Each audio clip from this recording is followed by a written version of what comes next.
snook bass o zander sa ating casking combo. Black Hawk 2 at casking Lancelot 2000 series. Yan ang ating pamain. 10 grams na jig head at saka red black with the glittery curly tail. So ayan, release natin mga kuis.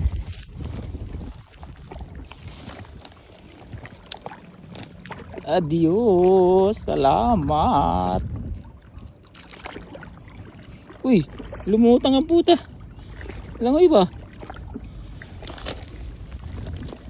Langoy ka. Ipapanggap lang yan mga kuis eh. Wala kayo sa akin.